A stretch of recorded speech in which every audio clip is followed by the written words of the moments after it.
enfermos y enfermas, y bienvenidos un día más a Comic Freaks, el canal de información comiquera donde no se respeta el horario de subida de vídeos porque no me sale de los... ¿Cómo va eso? Hoy vuelve a tocar un vídeo de historia, ya iba tocando, ha sido una temporada un poco rara y ahora viene un periodo de vídeos un poco interesantes, con novedades y con ayuda externa, como en este caso. Hoy me gustaría hablaros de la etapa de los años 90 en el cómic en España.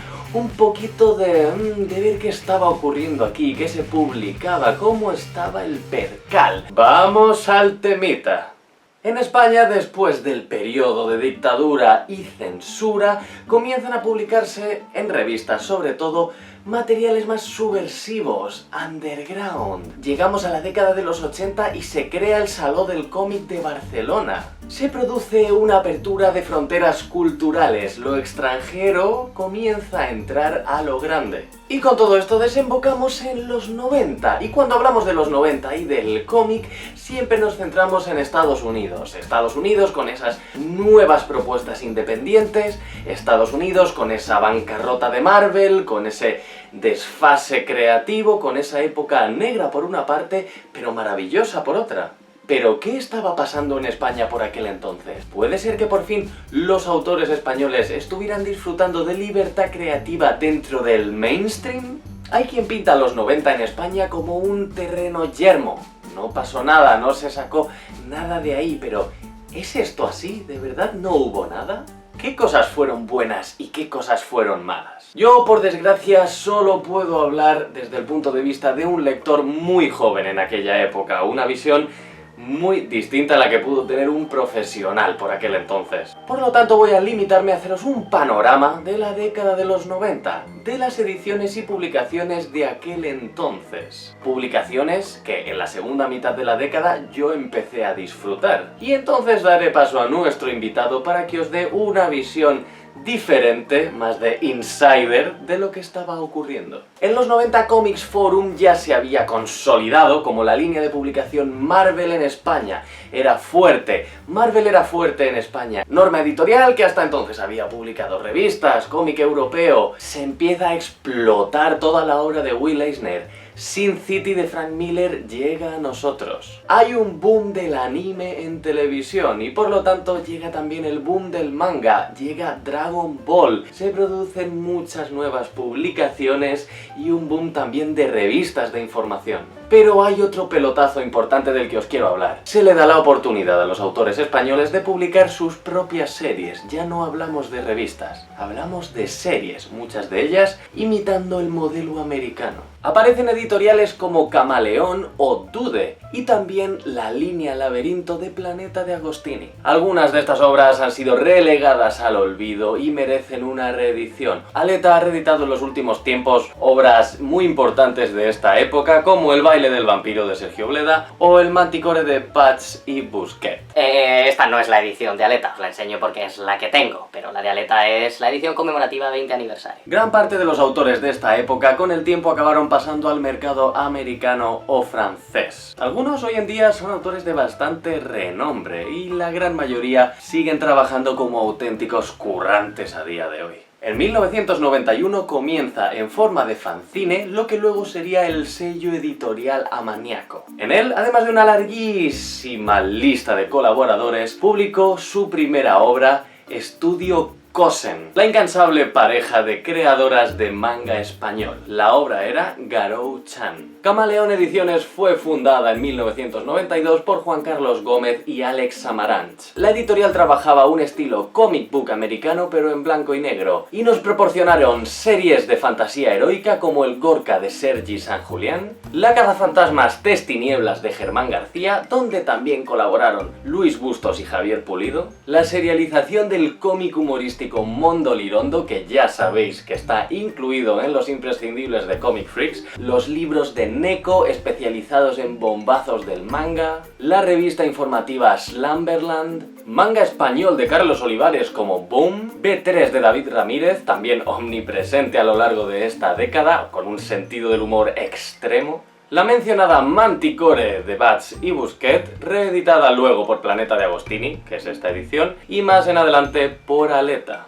La mítica parodia Dragonfall de Nacho Fernández y Álvaro López. Vaya cantera que nos dio la editorial Camaleón, y eso que duró solo 6 añitos, ya que cerró en 1998. La línea Laberinto de la todopoderosa Planeta de Agostini llevó a cabo una labor muy similar a la de la editorial Camaleón, e incluso continuó algunos de sus títulos. Seguimos teniendo esa producción en comic book americano en blanco y negro, y por desgracia esta línea solo estuvo abierta desde 1996 hasta 1999. En esta línea pudimos leer al mítico grupo superheroico español, Iberia Inc., de Pacheco, Marín y Fonteriz. Y ojo, que este grupo compartía universo con Triada Vértice. Sí, porque en España tuvimos un universo compartido superheroico. También tuvimos ciencia ficción con el Saturn Babe de Busquets y Bugs, una de las parejas creativas recurrentes de aquel entonces. La mencionada El baile del vampiro de mi paisano Sergio Bleda. Ya sabéis, todos esos que me preguntáis por cómics de vampiros, aquí tenéis un clásico moderno.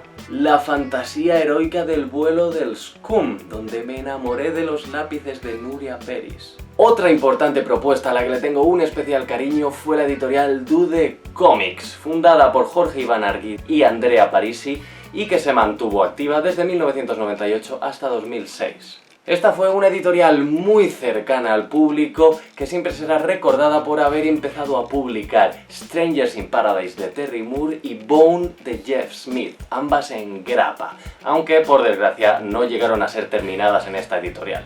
También publicaron obras españolas como las parodias cinematográficas humorísticas de Carlos Javier Olivares, como Ardillos. Aquí tenéis a Enrique Vegas, que ahora ha publicado 300 millones de parodias. Cómics de fantasía como Dark Breed y Templarios de otra de las parejas habituales de la época, como eran Nacho Fernández y Eduardo Alpuente. O la mítica y omnipresente Crónicas de Mesene, creada por Roque González y Mateo Guerrero. Esta serie se publicó originalmente en la línea Laberinto y luego continuó con Dude. Es una serie de fantasía heroica que tuvo continuidad en un montón de miniseries y sagas y que yo nunca tuve oportunidad de leer de forma continuada, pero recuerdo que era omnipresente. Yo recuerdo ver carteles de Crónicas de Mesene, anuncios de las miniseries, ejemplares por todas partes. Y también hubo obras que me marcaron de por vida, como esta Biblioteca de Turpin de Max, publicada de manera serializada en el suplemento dominical El Pequeño País. Ese suplemento de cómic tristemente difundo que daba el periódico País los domingos, del que hablé con los amigos de Tomos y Grapas hace ya bastante tiempo, y que fue una de las mejores ayudas al cómic que ha tenido nunca este país, que es una pena que ya no siga existiendo. Y como seguro que ya os imagináis, me he dejado para el final lo mejor. La niña de mis ojos, uno de los imprescindibles de Comic Freaks. El auténtico boom de la década de los 90. No solo a nivel creativo y de impacto en el fandom, sino también a nivel de revolución del mundo editorial. Dio lugar a múltiples spin-offs, a colaboraciones, a series derivadas. Fue una gran influencia para generaciones venideras y sigue vigente hoy en día. Hablo, por supuesto, de Fan Hunter de Cels Piñol, obra de ciencia ficción, crítica social, alabanza del friquismo y también referencias al mundillo comiquero de la época. Fan Hunter comenzó su andadura en 1989 en forma de fanzine, pero no se quedó ahí la cosa.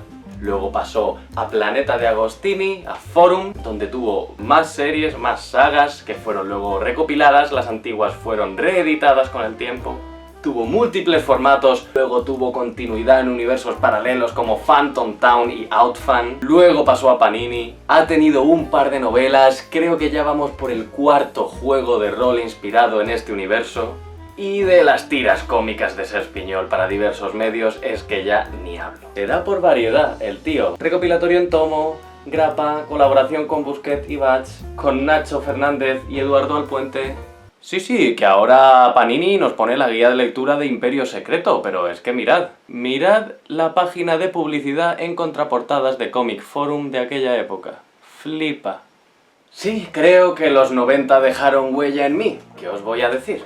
Cuando los 90 acabaron yo tenía tan solo 12 años. Lo cierto es que mis recuerdos son bastante nebulosos. Las tiendas de cómics para mí todavía eran terra incógnita, me daban un poco de miedo y muchos de estos títulos cuando los veía en las estanterías yo los relacionaba con un comprador grande de pelo largo, barbudo y que escuchaba heavy metal. Me imponían bastante. Pero eso sí, la imagen que todo esto dejó en mi mente es imborrable. Forman una gran parte de mis primeros recuerdos como fan consciente de serlo, en mucho mayor medida que el cómic de superhéroes americano o el manga. Y por este motivo, porque mi memoria no es 100% fiable, he querido contar con alguien que estuvo allí, estuvo dentro de ese movimiento. Alguien que pueda aportar más información sobre el mundillo en aquella época. Hoy tenemos el honor de contar en Comic Freaks con el guionista Josep Busquet, autor de obras esenciales en mi niñez como Saturn Babe, Manticore, este Fan Hunter Golden Pussy que fue el primer cómic que intenté copiar dibujando. Me acuerdo perfectamente, esta splash page. Ramón Bats, qué máquina. Y más recientemente ha guionizado El Rey de la Carretera con dibujo de José Ángel Ares, que es otro solazo, para Aleta Ediciones. Sin más dilación, aquí os dejo con Josep Busquet. Josep, háblanos de los 90. Los 90. La verdad que estoy muy contento de que me hagas esta pregunta. Bueno, me has hecho una pregunta, me has pedido que hable de los 90. Porque en esta época de negacionismo, en la que todo el mundo se empeña en decir que en los 90 no había nada, que en los 90 era un yermo, la editorial no. Era un páramo desolado donde no había nada, hasta que llegó los salvadores y nos salvaron a todos y salvaron a la industria del cómic. Pues está bien que se recuerde a los 90, porque en los 90 pasaron muchas cosas. Decir que los 90 estuvieron bien no quiere decir que fueron mejor que ahora.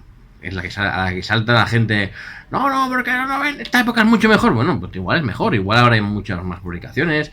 Igual tenemos muchos más formatos. Igual se publica material que antes no se publicaba. Eso es cierto. Pero muchas cosas de las que hay ahora están aquí y gracias a los 90. Hay muchos autores de los 90 que en los 90 lo petaron y ahora no se habla de ellos como se debería hablar. Que son gente en muchos casos que lo siguen petando. En los 90 hubo la explosión, por ejemplo, de Cels Piñol, ¿no? Que es un nombre que muchas veces la gente parece como que tiene miedo de mencionar. Cels Piñol Fajón. Y es un señor que ha vendido mucho. Es un señor que ahora mismo han sacado su juego, un juego de Beer, que lo han publicado en Estados Unidos, que se va a empezar a publicar sus historietas en Estados Unidos.